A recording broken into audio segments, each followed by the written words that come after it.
아침에도 우리가 주님을 향하여 주 얼굴을 구하여 주님을 찾아 나아가오니 주여 주 얼굴 우리에게서 돌리지 마시고 우리를 향하여 주사 주님 우리를 긍휼히 여기시며 주님의 보혈로 우리를 다시 한번 덮어주시고 오직 주의 임재와 주의 영광의 빛으로 이곳을 충만하게 덮어주시옵소서. 주님만 찬양받기 합당하십니다.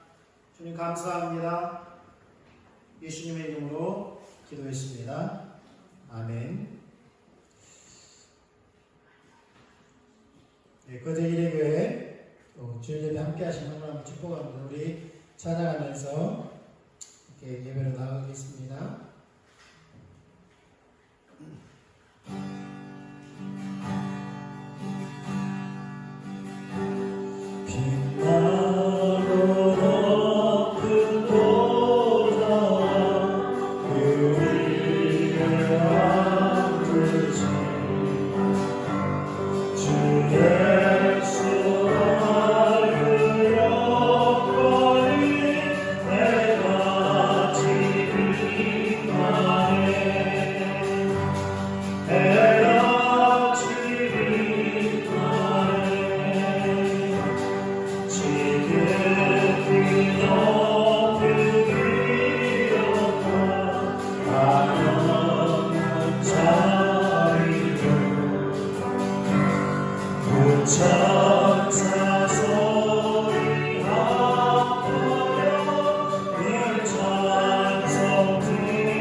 주의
주의 날 자유해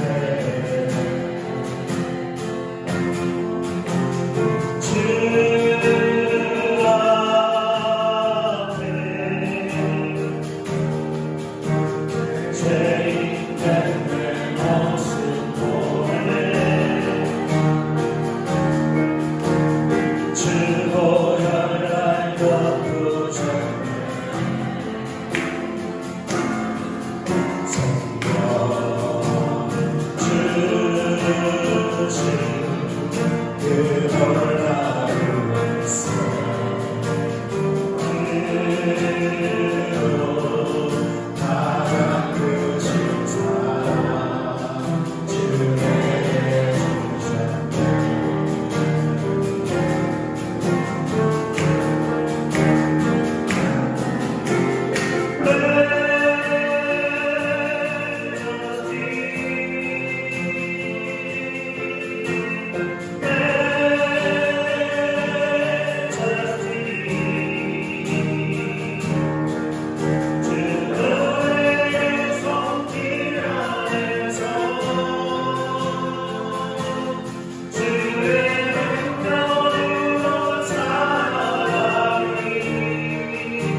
그 사랑 날 겸손해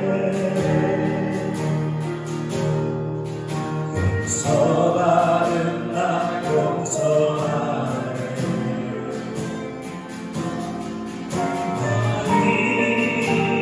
이제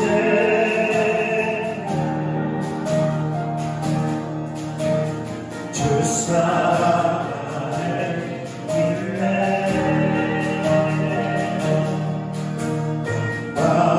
불날 거룩해 성령 주신 그 놀라운 일세 의로 하나 주신 사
주 영광의 임재 안에서 주의 사랑으로 변화되리.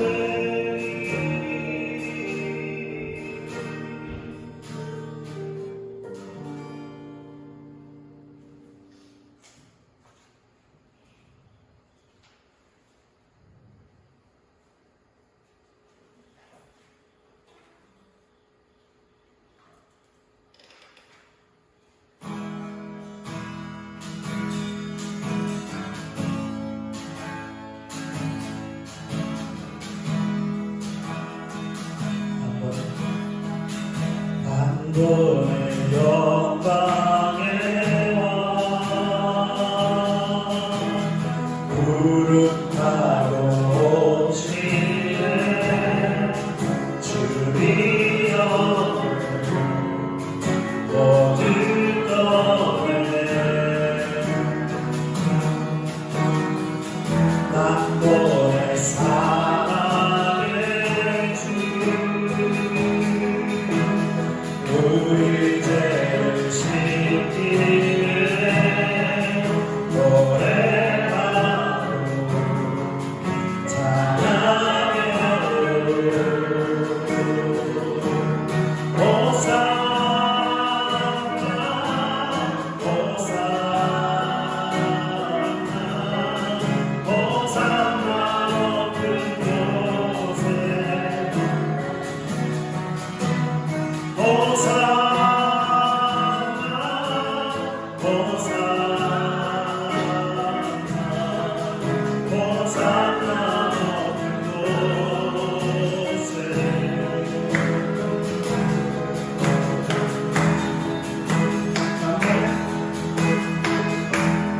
너의 인생아 주 위에 일어나네.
영원한 일곱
땅굴의 이 세대가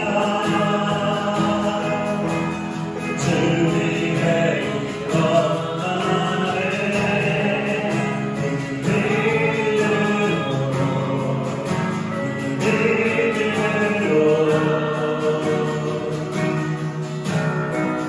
땅굴의 큰 분이 기도로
나의 전부 주님만 늘 사랑해요 주님만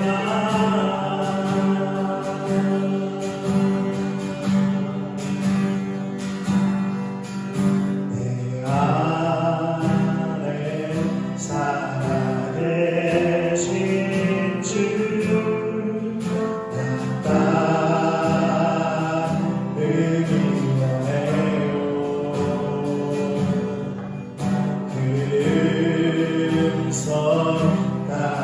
살기를 간절히 원해요.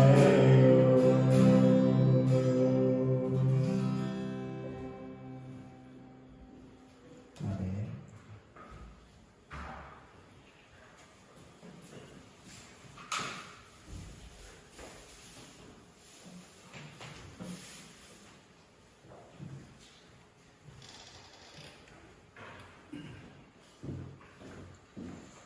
네, 주 안에서 서로 사랑하고 축복합니다. 서로 인사 나눠주겠습니다.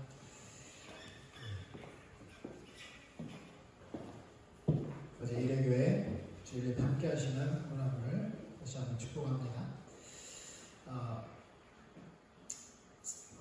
기도하고 말씀을 좀 나누도록 하겠습니다. 주님 감사합니다. 한 주간도 우리와 함께 하시고 우리를 인도하시며 또 우리에게 공급하신 그 은혜에 감사하여 주님 앞에 예물 드리오니 주님께서 받으시고 주님 나라와 영광 위하여 우리의 모든 것을 사용하시옵소서. 우리 좋으신 아버지시여 저를 따라 우리의 필요를 따라 공급하시는 아버지시오니 우리가 먹을 것 입을 것 마실 것 구하지 아니하고 하나님 나라와 하나님 의를 구하며 살게 하시고 또 특별히 우리가 아버지께 주기 원하시는 우리에게 충만하게 주기 원하시는 성령을 구하오니 지혜와 계시의 영으로 우리를 충만하게 하시옵소서. 네, 감사합니다. 예수님의 이름으로 기도합니다. 아멘. 하나님 말씀 보겠습니다. 출애굽기 1장입니다. 출애굽기 1장 5절에서 8절 5절에서 8절 같이 읽도록 하겠습니다. 요셉을 알지 못하는 새 왕이 일어나 애굽을 다스리더니 그가 그 백성에 이르되 이 백성 이스라엘 자손이 우리보다 많고 강하도다.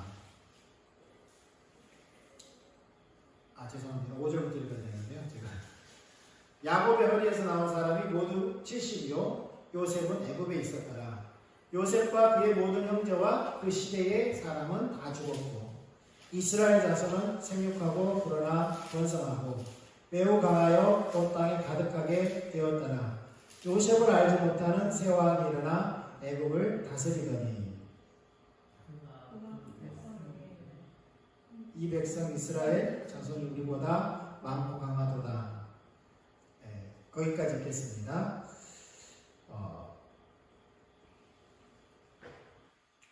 우리는 계속해서 하나님의 나라에 대해서 살펴보고 있는데요. 하나님의 나라는 죽어서 가는 것이 아닙니다. 당연히 우리가 죽으면 영원한 하나님의 나라에 예수님을 믿는 사람, 하나님께 의롭게 된 사람들은, 하나님의 백성된 자들은, 하나님 자녀된 자들은 당연히 거기에 속하기 때문에 이미 흑암의 권세에서 건져내서 하나님의 아들의 나라로 옮겨졌기 때문에 이미 옮겨졌어요. 죽어서 가고 죽지 않아서 안 가는 게 아닙니다. 이미 옮겨져 있습니다. 그러니까 우리 머릿속의 개념을 죽어서 가는 것, 천국. 예수 믿으면 죽으면 천국 갑니다. 믿지 않으면 지옥 갑니다. 그 개념을 우리가 이제 초월해서, 당연한 거고요, 그거는. 그래서 초월해서 이미 시작된 하나님의 나라, 지금도 진행되어지고 있는 하나님의 나라, 앞으로 장차 이 땅에서 이루어질 하나님의 나라를 우리가 살펴보고 있는 거예요. 하나님께서 태초에 하나님 형상대로 지으신 타락하기 전에 사람과 말미암아 이루고자 하셨던 하나님의 나라. 그러나 그것을 저버리고 하나님 말씀에 불순종하고 사단의 말에 순종함으로 사단에게 속혀버려서 그 왕권과 제사장권과 선지자권을 박탈당하고 나라로 떨어져 버려요. 사단의 종으로 전락해버려요. 우리 사람들을 하나님 포기하지 아니하시고 다시금 둘째 사람 예수 그리스도로 말미암아 다시금 회복할 그 하나님 나라를 하나님 말씀하셨는데, 그 하나님의 나라 예수 그리스도로 말미암아 실제가 올 그 하나님 나라 이전에, 구약에는 그 실제 이전에 온 모형으로서의 하나님 나라가 있습니다. 실제를 계시하기 위해서 미리 모델하우스처럼 모형으로서 지어놓은 하나님 나라가 있었는데, 그게 바로 이스라엘이라는 겁니다. 이스라엘. 사실은 이스라엘은 하나님 나라의 한 부분이죠. 오늘도 살펴보겠지만 하나님께서 이루고자 하셨던 것은 이스라엘 통하여서 열방이 하나님께로 돌아오게 하는 하나님 뜻이 이스라엘을 선택한 목적이었습니다. 이스라엘 자체로서 하나님 나라가 아니라요, 이스라엘은 제사장 나라로서, 하나님 나라의 제사장 나라로서 존재하는 거였죠. 그러니까 이스라엘이 하나님 나라다라는 것은 너무 과장된 거죠. 하나님 나라의 한 부분입니다. 이스라엘. 교회만 하나님 나라다? 그것도 과장입니다. 교회도 하나님 나라의 한 부분이에요.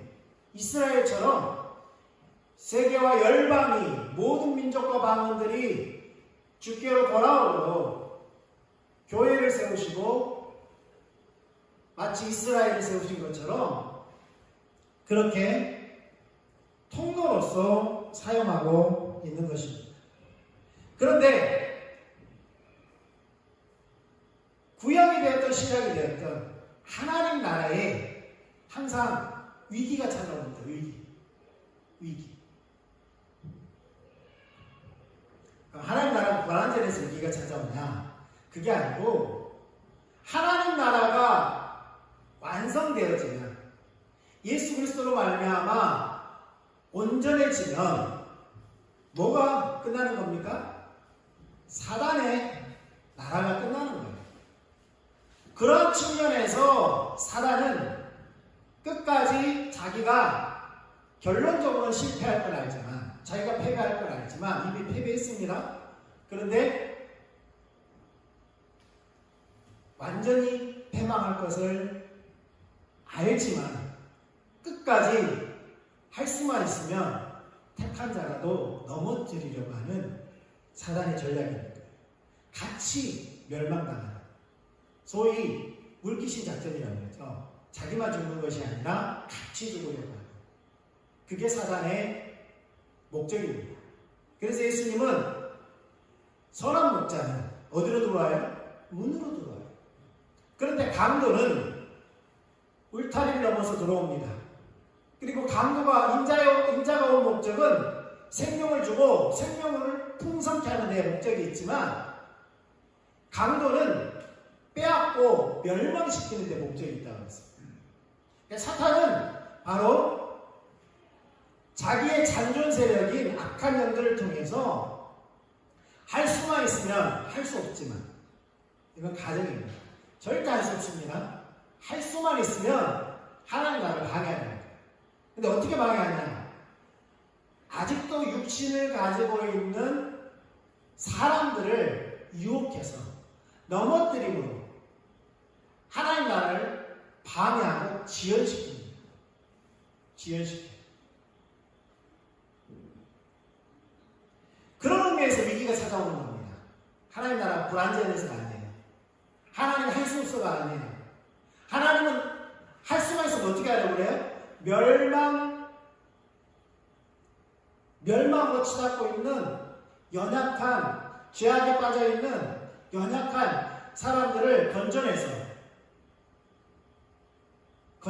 그 사람들을 통하여서 하나님 나라를 확장하고 이루어가려고 하는데 사단은 그 약한 고리를 파고드는 거죠. 약한 고리. 그런 의미에서 위기가 찾아오는 겁니다. 위기가. 하나님께서는 지난주에 말씀드렸지만 마치 나비가 알을 낳고 알에서 깨어난 애벌레가 열심히 먹이 활동을 하고 나중에 어디에 들어가요? 번데기가 되죠.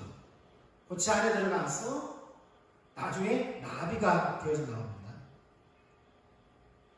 하나님은 이스라엘을 오늘 본문에도 나오지만 야곱의 허리에서 나온 사람이 모두 70이요. 요셉은 애굽에 있었구나. 그러니까 야곱의 허리에서 나온 사람이 말고 야곱의 후손들이 지금 현재 출애굽기 1장에 현재 야곱의 후손이 70명이 됐다는 거예요. 70명. 70명이 애굽으로 내려가요. 하나님은 고센이라는 땅에 그 70명을 그곳에서 보호하시고 하나님께서 번성케 하십니다. 그리고 마침내는 한 민족, 한 백성. 하나님 나라를 위한, 하나님을 위한 한 백성이 나비가 되어서 그곳에서 나옵니다. 출애굽합니다. 출애굽이에요. 하나님의 그 보호 아래 있다가, 근데 그 보호 아래 있는데 누가 나타납니까? 요셉을 알지 못하는 애굽의 새로운 왕조가 출현해요. 애굽의 새로운 왕조. 이스라엘은 히브리 민족입니다. 더 나아가서 셈족 계열의 셈과 함과 야벳, 바로 셈족 계열의 민족이에요. 애굽의 왕조 중에서 힉소스 왕조가 있는데 그 왕조는 바로 셈족 계열에서 나왔어요. 애굽을 침략해서 자기들이 왕조를 세워서 스스로를 바로라고 칭하고 자기들이 애굽을 다스렸어요. 북쪽 나일강 일대를 해서 그 북쪽을 다스렸어요. 힉소스 왕조. 원래 있던 애굽의 왕조는 남쪽으로 쫓겨나서 남쪽에 애굽 왕조가 있었어요. 원주민 왕조. 거의 400년 동안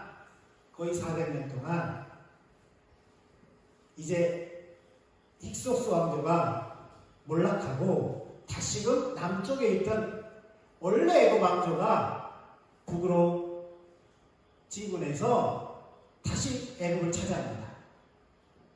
애굽을 차지해요. 그래서 이제 모세가 태어날 때는 투투모세 1세가 다스리는 그런 왕조가 됐어요. 그러니까 애굽을 요셉을 알지 못하는 새로운 왕이라는 것은 새로운 왕조의 출현을 말하는 겁니다. 애굽을 다시 찾아오고 보니까 히브리인들이 지나치게 많아졌어요. 지나치게. 출애굽 당시에 약 200만의 민족이 고센 땅에 살고 있었어요. 그러니까 그들의 트라우마가 뭡니까? 셈족 계열의 민족이 왕권을 찬탈해서 자신들이 쫓겨났던 기억이 있잖아요. 그러니까 그것 때문에 히브리 민족을 핍박하기 시작해요. 히브리 민족. 당연히 히브리 민족을 힉소스 왕조의 잔존 세력으로 본 거예요. 그래서 그들에게 고통을 가하고 그때 당시에 람세스라든가 비돔이라는 도시를 건설합니다. 람세스. 나중에 람세스 몇 세 이름이 나오죠. 그렇게 해서 그때 당시에 이스라엘을 핍박하고 히브리 민족을 핍박하고 없애려는 위기가 찾아요. 하나님은 그들을 뭘로 삼으려고 했어요? 하나님의 나라의 제사장 나라로서 그들을 한 나라, 한 민족, 한 나라 세워서 열방을 위한 제사장 나라 삼으려고 했는데 사단은 그것을 아는 거죠. 그래서 하나님 나라를 방해하려고 그때 당시에 배경이 그랬음에도 불구하고 사단이 거기에 개입하고 있는 거예요. 단순히 역사적인 흐름이 아니라 사단이 거기에 개입하고 있는 거죠. 하나님은 그럼에도 불구하고 그들을 보호합니다. 히브리 산파들을 통해서 그들의 고백을 통해서 알 수 있듯이 자기들이 도착하기 전에 이미 히브리 여인들은 건강해서 애들을 다 낳아놨다. 다산의 축복을 받았어요. 그렇게 민족이 번성하니까 이제는 아예 남자아이를 다 죽여버려요. 그런 정책을 펴죠. 그러나 이스라엘 민족들은, 히브리 민족들은 노예로서의 가치가 있었기 때문에 완전히 없어지지 않습니다. 새로 태어난 남자아이들만 자연적인 감소를 유도했던 거죠. 결론은 어떻게 되겠습니까? 민족이 멸망하는 거죠. 그게 사단의 목적이었어요. 그런 위기가 찾아왔을 때 하나님은 어떻게 역사하십니까? 그럼에도 불구하고 우리가 에스겔서 28장을 통해서 36장을 통해서 알 수 있지만 하나님의 약속이 있어요. 하나님의 약속이 있어요. 예레미야를 통하여서 몇 년 만에 돌아올 것이다. 70년 만에 돌아올 것이다. 근데 실질적으로는 70년도 되기 전에 돌아오기 시작합니다.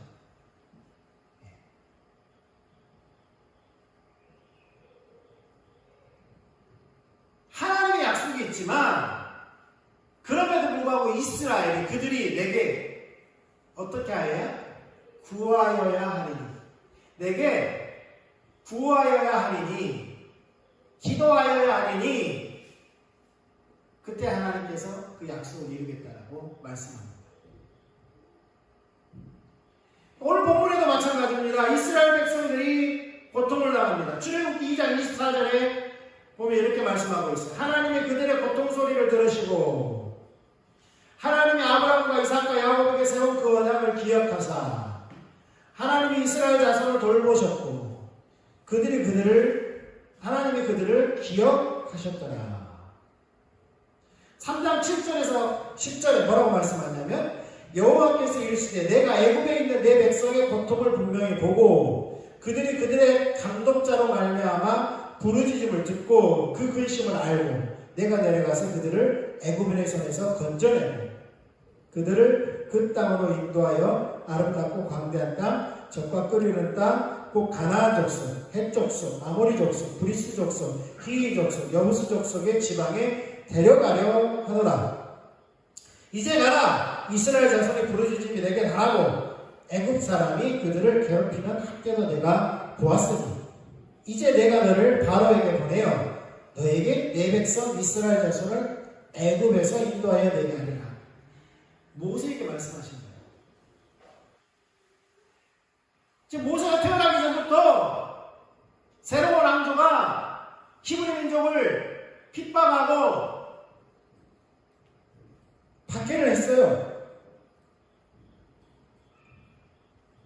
그리고도 모세가 지금 80살이 되었어요. 모세가 태어나고 80년이 지났어요. 80년이 지났어요. 이스라엘이 이제 도저히 안 되겠으니까 하나님께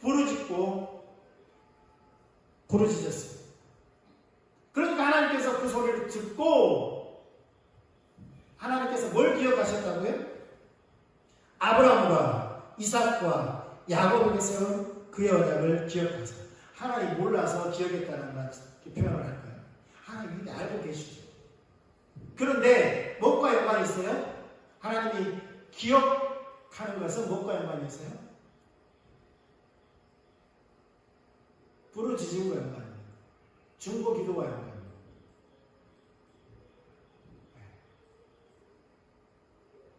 밤낮 여호와로 하여금 쉬지 못하게 합니다. 그게 중보 기도죠. 기도죠. 중보 기도는 단순히 다른 사람을 위해서 막 저 사람 도와주세요.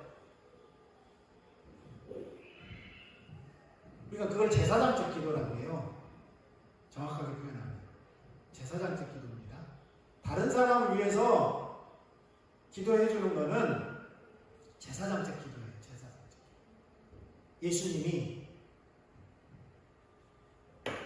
예수님의 제자들과 앞으로 제자들과 교회를 위해서 요한복음 17장에 하셨던 그 제사장적 기도.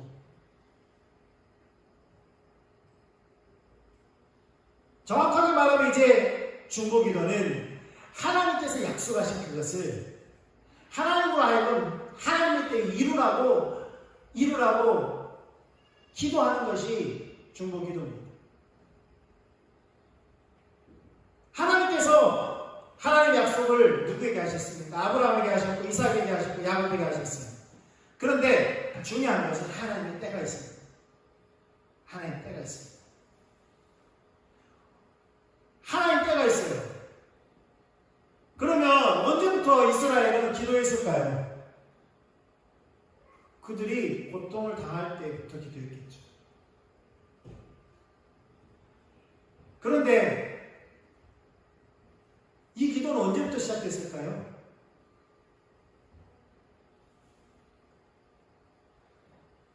요셉이 죽기 전에 뭐라고 유언합니까? 너희가 돌아갈 것이다. 돌아갈 때 내 뼈를 취해라. 내 뼈도 가져가라. 그렇게 유언을 하잖아요.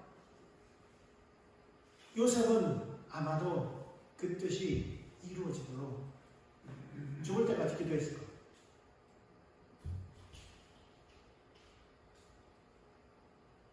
죽을 때까지 기도했을 거예요. 길게는 수백 년 전부터 시작된 기도입니다. 그런데 지금 모세가 태어나기 전부터 핍박이 있었죠? 그러면 그들의 언론들은 뭘 기억했을까요? 자신들이 들어온 그 할아버지로부터 아버지로부터 들어온 아브라함의 이야기, 이삭의 이야기, 야곱의 이야기, 요셉의 이야기 계속해서 전해왔겠죠. 하나님이 살아계심을 알고 자신들은 기울임인 줄. 그래서 하나님께 기도한 거죠. 네. 자신들이 직접 받지 않았지만 그 약속 하나님께 부르짖는 거예요. 하나님이 기억하사라고 했다는 것은 우리가 이사야서를 통해서 알 수 있지만 하나님으로 기억하게 하는 게 중보기도잖아요. 밤낮 부르짖는 기도. 하나님 기억했다는 것은 하나님의 약속을 기억했다는 거잖아요. 그럼 누가 하나님의 약속을 상기시켰다는 거예요? 이스라엘 민족이 하나님의 약속을 상기시켰다는 거죠. 그러니까 하나님 기억했다는 거예요. 하나님의 약속 지켜라. 하나님의 약속 지켜라. 그런데 하나님의 약속은 하나님 때에 이루어져요. 하나님 때. 하나님 때가 언제입니까? 창세기 15장에 아브라함에게 약속한 네 자손이 4대 만에 돌아올 것이다. 4대 만에 돌아올 것이다. 400년 후에 돌아올 것을 말씀하셨어요. 그러니까 모세가 태어나고도 80년이 지난 후에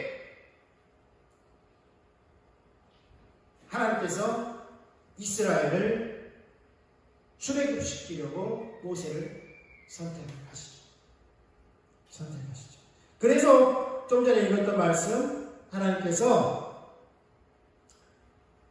내가 내 백성 이스라엘 자손을 애굽에서 인도하여 내게 하리라. 그래서 너를 보낸다. 그 말씀입니다. 하나님은 하나님 나라의 백성들에게 찾아온 위기를 외면하지 않으시고 그들을 보호하시고 돌보실 뿐만 아니라 구원의 내시는 하나님이시라는 거예요. 단순히 구원만 하시는 것이 아니라 하나님의 대적자들은 심판하시고 하나님의 백성은 구원하십니다. 하나님은 자신의 백성들을 어디로 인도하십니까? 가나안 땅으로 인도하시는데 가나안 땅은 그냥 장소일 뿐이죠. 근데 하나님의 목적은 이스라엘 백성들을 어디로 인도하는 게 목적이에요? 자기 자신에게. 출애굽기 19장 4절에 내가 독수리 날개로 너희를 얻어서 내게로 인도하였다 라고 말씀합니다. 하나님께서 모세에게 이스라엘 백성들을 구원해내라 라고 하면서 어디로 인도하라고 말하냐면 이곳으로 인도해 오라고. 이곳이 어디입니까? 호렙산. 우리가 알고 있는 시내산. 시내 반도에 있는 산이죠. 이 호렙산, 하나님의 산을 인도하는 겁니다. 왜요? 그곳에서 이스라엘과 만나기 위해서 구원해낸 겁니다. 그러니까 하나님께서는 왜 구원하셨습니까? 구원 자체가 목적이 있는 것이 아니라 구원 안에서 자신과 만나기 위해서. 무엇을 위해서요? 하나님과 만남을 통해 어떤 관계를 체결하기 위해서 하나님 불러내신 겁니다. 우리는 예레미야 31장 31절에 33절에 보면 하나님께서 출애굽시켜서 홍해를 건너서 홍해 사건이 매우 큰 사건이죠. 그것을 이제 신약에서는 그들이 바다에서 세례를 받았다, 침례를 받았다 표현하죠. 그 사건을 통해서 호렙산으로 인도해서 시내산으로 인도해서 하나님 그들 언약을 체결합니다. 그게 바로 출애굽기 19장 이후에 나오는 내용이에요. 그런데 그 언약 체결식을 에레미야 31장 31절에 33절에 뭐라고 말씀하냐면 여호와의 말씀이니라 보라 나를 이르리니 내가 이스라엘 집과 유다 집에 새 언약을 맺으리라. 새 언약에 대해 말씀하는 거예요. 새 언약에 대해서. 그럼 옛 언약이 있겠죠? 32절 이 언약은 내가 그들의 조상들과 손을 잡고 애굽 땅에서 인도하여 내던 날에 맺은 것과 같지 아니할 것은 애굽 땅에서 인도하여서 맺었던 언약은 뭡니까? 시내산에서 맺은 시내산 언약이에요. 내가 그들의 남편이 되었어도 그들이 내 언약을 깨뜨렸습니다. 그러니까 시내산 언약을 하나님은 뭐라고 표현하냐면 자기가 남편이 되었고 이스라엘이 아내가 되는 언약이었다는 거예요. 다시 말해서 무슨 언약이냐고? 혼인 언약이에요. 혼인 언약. 부부 언약이었다고요. 부부관계를 체결시켰다고요. 결혼식이었다고요. 오늘날은 홀례식.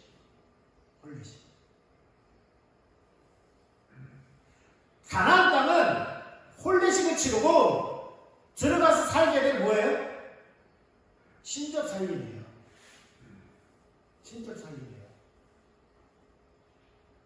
가나 혼인잔치 아시죠? 가나 혼인잔치 신랑이 어디로 옵니까? 친구의 집으로 와요. 친구의 집에서 혼인식을 하고 신랑의 집으로 갑니다. 신랑의 집.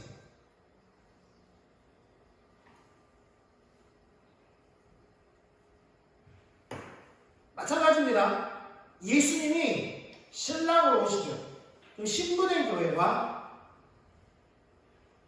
혼례식을 치르고 어린 양의 혼인잔치 성경에 보면, 그리고 이 주님과 함께 영원한 초소로 들어가는 거죠. 마치 이러한 그림을 구약에 모형으로서 보여준 게 바로 뭐예요? 시내산에서 그들의 백성을 구원해내서, 하나님의 백성을 구원해내서 그들과 부부 관계를 시내산에 체결하는 거예요. 그 내용이 19장에 나와요. 이스라엘 자손이 애굽 땅에서 19장 1절에서 보면, 이스라엘 자손이 애굽 땅을 떠난 지 3개월이 되던 날, 그러니까 벌써 애굽 땅을 떠나서 3개월이나 걸렸어요. 대민족 이동하는 겁니다.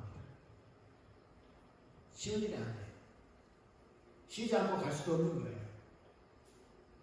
재산도 어마어마해요. 3개월이 되던 날에 그들이 어디에 이르렀어요? 시내 광야에 이르러.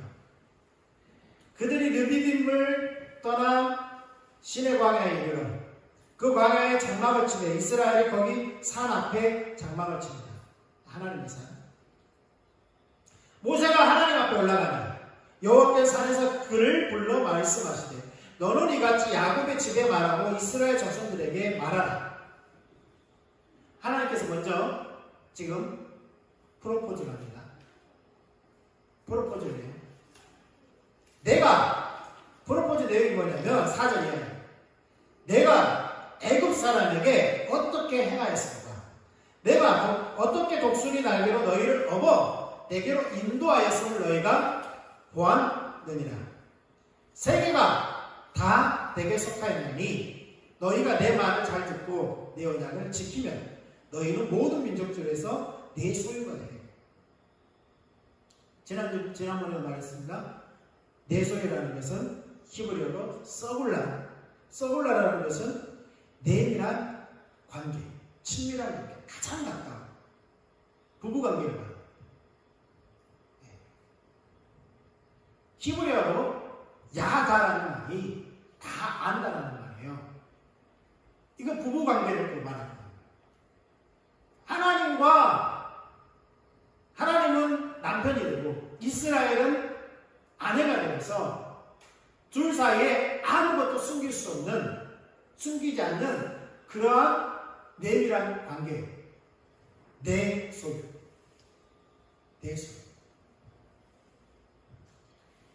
이사야서에도 그런 표현이 있죠.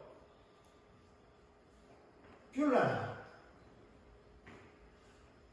또 한 단어가 뭡니까? 핵심화. 이게 같은 의미입니다. 같은 의미. 그 다음에 그런 친밀한 관계가 먼저입니다. 친밀한 관계. 그 다음에 뭐냐면 너희가 내게 대해 제사장 나라가 되며, 그 다음에 사회, 그 다음에 동역이. 하나님과 내밀한 친밀한 관계가 되고, 그 다음에 하나님을 위한 제사장 나라가 되는 거예요. 이게 하나님의 프로포즈입니다. 그래서 7절에 보면, 6절에 보면 제사장 나라가 되면 거룩한 백성이 되리라. 너는 이 말을, 나의 프로포즈를 이스라엘 자손에게 전할지어다. 모세가 내려와서 백성의 장로들을 불러 모아놓고 여호와께서 자기에게 명령하신 그 모든 말씀을 그들 앞에 진술하니. 강요하지 않았어요. 진술했어요. 하나님께서 이러이러한 말씀을 하셨다. 그러니까 8절에 그들이 자발적으로 응답합니다. 백성이 일제히 응답하여 이르되. 희한하죠. 하나님께서 일반적으로 말씀하신 것이 아니라 그들에게 선택권을 준 거예요. 나는 너희를 향해서 내가 남편이 되고 너희가 아내가 되고 내가 하나님 되고 너희가 나를 위한 제사장 나라가 돼. 그런 계획이 있어. 라고 말할 때 백성들이 어떻게 했다고요? 일제히 응답하여야 돼. 여호와께서 명령하신 대로 우리가 다 행하리이다. 모세가 백성의 말을 여호와께 전하. 신부될 사람이 프로포즈 오케이 한 거예요. 오케이 했어. 그리고 또 다시 중매쟁이 모세는 어디로 가요? 하나님께로 가요. 중매쟁이가 가져왔잖아요. 가져와서 전하고 신부될 사람이 오케이 하니까 오케이 했습니다. 라고 가서 백성의 말을 여호와께 전합니다. 그러니까 여호와께서 모세에게 이르시되, 그러면 이제 신부가 뭘 준비해야 될지에 대해서 신랑이, 남편 될 사람이, 분이 이러이러한 것을 하나님의 기준에 맞아야 돼요. 하나님의 기준. 하나님 어떤 분이에요? 하나님 거룩하신 분. 그래서 뒤에 보면 모세에게 말씀하시기를 내가 빽빽한 구름 가운데서 내게 임함은 내가 너와 말하는 것을 백성들이 듣게 하며, 이제는 모세와 이야기했던 게 아니라 이제 직접 하나님께서 구름 가운데서 백성들이 들리게 말씀하겠다. 또한 너를 영원히 믿게 하려 함이니라. 모세가 백성의 말을 여호와께 아뢰었으므로 여호와께서 모세에게 이르시되 너는 백성에게로 가서 오늘과 내일 그들을 성결하게 하라. 하나님의 거룩한 기준에 합하도록 그들에게 옷을 빨게 하고 준비하게 하여 셋째 날을 기다리게 하라. 이는 넷째 날에 나 여호와가 온 백성의 목전에서 시내산에서 강림하실 것이다. 이제 대면식을 합니다. 백성들이 신부에 걸맞는 준비를 하고 거룩한 의식을 통해서 거룩하게 되어지고 이제 거룩한 신랑과 만남을 갖는 거예요. 그런데 여전히 하나님은 거룩하시기 때문에 하나님에 대해서 잘 모르잖아요. 이스라엘. 그러니까 하나님께서 주의를 줍니다. 주의를. 경계선을 정하고 거기에 침범하지 못하고.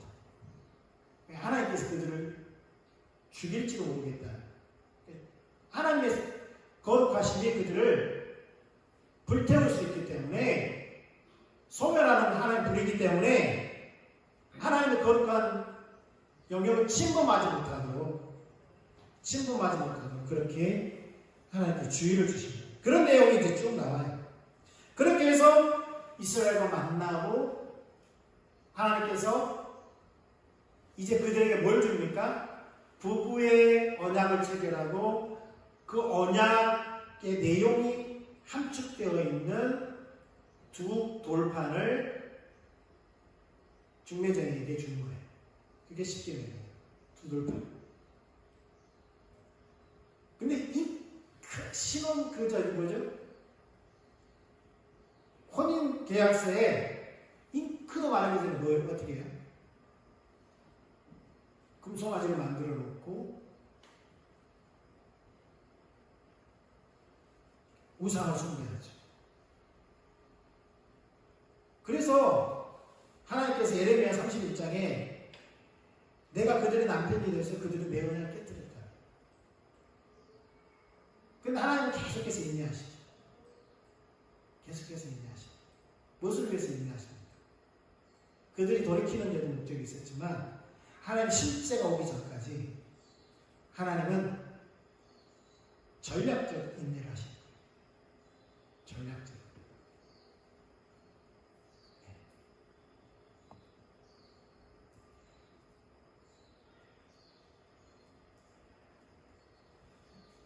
그렇게 하나님은 출애굽기 19장에 하나님의 모형으로서, 하나님 나라의 모형으로서 이스라엘을 제사장 나라 삼는데, 먼저는 안에 살고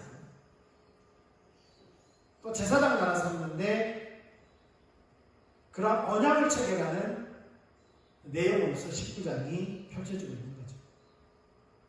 그런데 보십시오. 이러한 개념은 신약에도 그대로 나타납니다. 사도행전 15장 14절 18절에 예루살렘 공회의가 열리고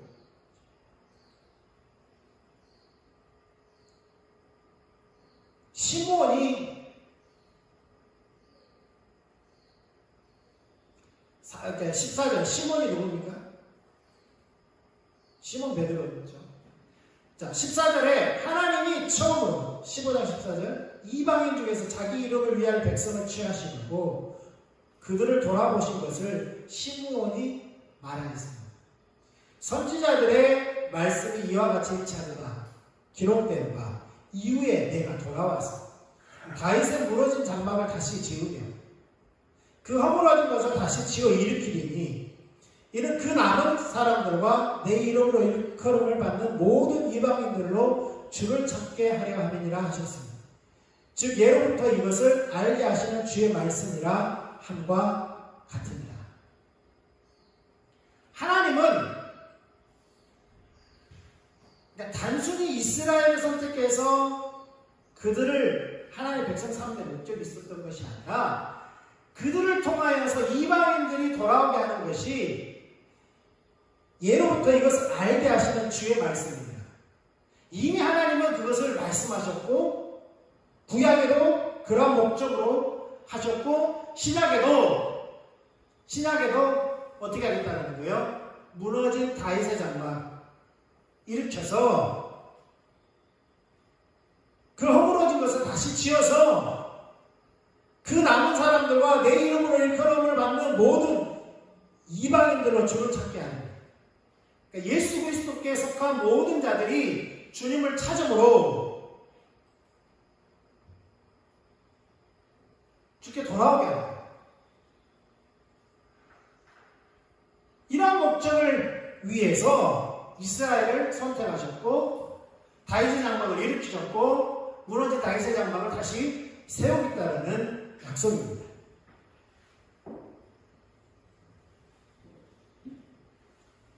이렇게 하나님은 우리를 구원하실 뿐만 아니라 우리를 통해서 사역을 맡기기 전에 하나님과 친밀한 관계 가운데 놓으시고 또한 그 관계 가운데서 우리를 사역의 일을 맡기도록 그렇게 우리를 택하셨다는 거예요.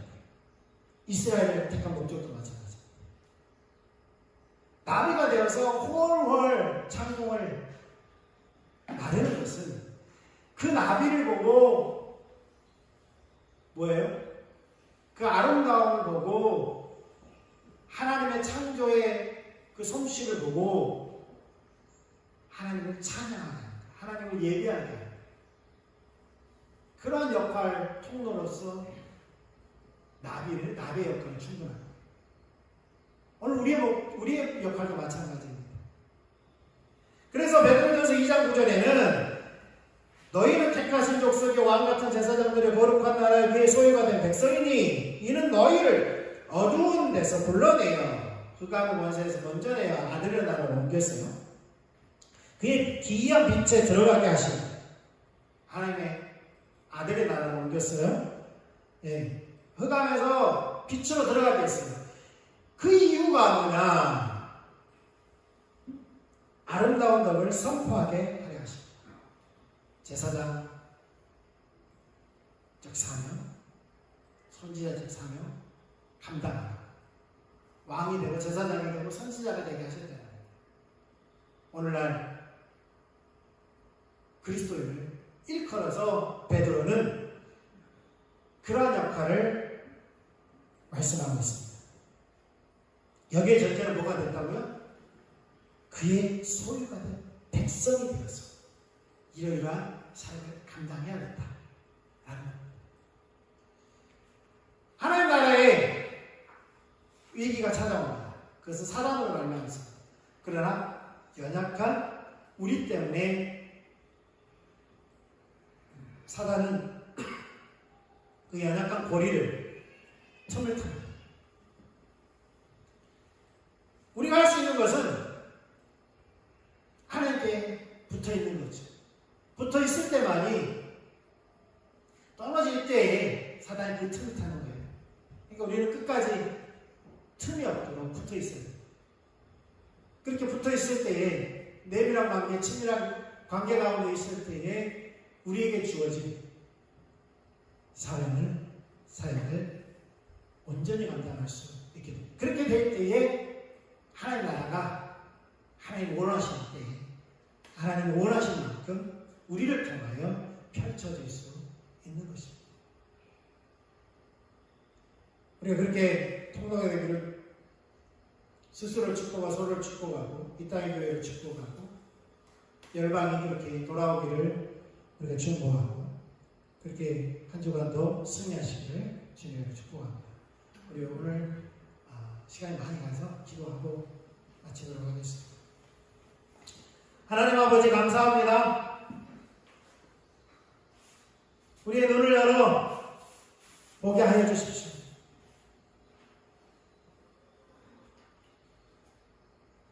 우리가 하나님과의 친밀한 교제 가운데서 포도나무 가지가 포도나무에 붙어 있을 때에 생명이 흐르고 열매를 맺듯이 우리가 그리스도께 온전히 붙어 있을 뿐만 아니라 그리스도의 생명이 우리 가운데 충만하게 넘치고 하나님 나라 우리 가운데 온전히 펼쳐지고 우리를 통하여 하나님 나라의 열매들이 맺게 하여 주시옵소서. 감사합니다. 이제는 우리 주 예수 그리스도의 크신 은혜와 하나님 아버지의 극진하신 그 사랑과 성령님의 내주 교통하시는 그 은혜가 하나님 나라의 하나님과 친밀한 교제 가운데 있을 뿐만 아니라 하나님 나라의 사역을 감당하기 원하는 우리 모두 가운데 이 땅의 모든 그리스도인들 가운데 교회 가운데 세계 열방 가운데 함께 하시길 예수님의 이름으로 축원합니다.